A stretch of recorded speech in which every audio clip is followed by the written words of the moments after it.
If you could write a check today and buy back 5 years of clarity, energy, and sheer excitement for your future, would you do it?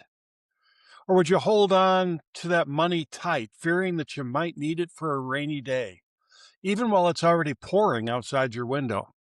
Welcome back to Finding Meaning and Purpose in Retirement. I'm Bill Hennessy, the Retirement Igniter. Recent 2026 research from behavioral scientists has identified a strange new phenomenon they're calling retirement performance anxiety.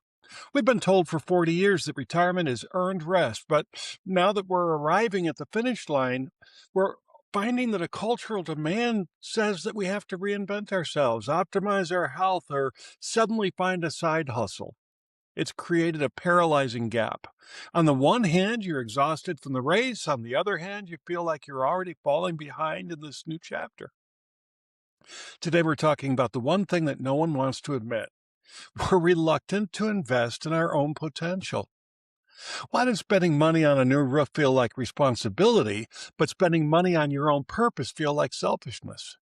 Let's get honest. If you're like me, and I'm 66, so I'm right there in this thing with you. Let's get honest. If you're like me, and I'm 66, so I'm right there with you, you spent the last 3 or 4 decades as a saver. It wasn't just habit, it was your identity. You were the one who provided. You're the one who looked back at the you're the one who looked at the long-term return on investment. But here's the psychological trap of 2026, loss aversion. Studies this year show that retirees actually feel a sense of betrayal when they spend money on themselves.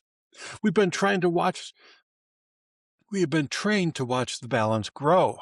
And now seeing that balance move, even intentionally, triggers a stress response. We more we worry more about running out of money than we do about running out of time.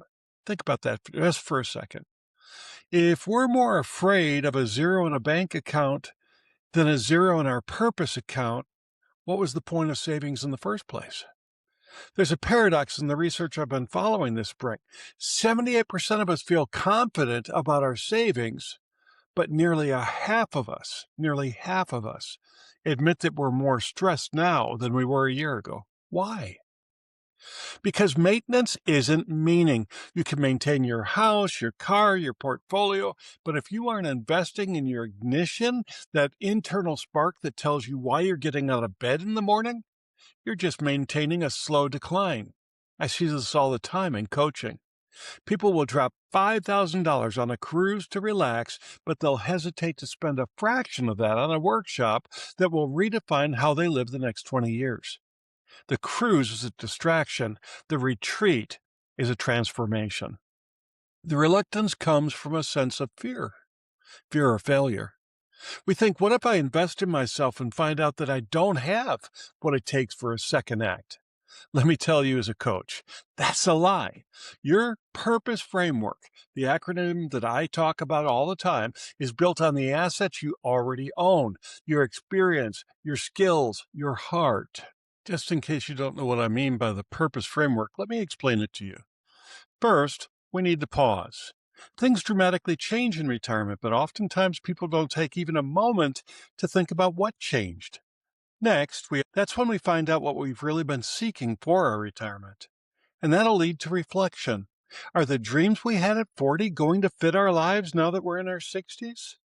If not, we need to move forward to the next step and pinpoint what we do want out of our retirement years. Then we need to observe how others are faring in their retirements. Are they happy? Is there something missing from their strategy? Next, we need to realize that we're not meant to go through life alone. We need to surround ourselves with others who will speak life into us, even as we speak life into them. And finally, we need to elevate our view of retirement.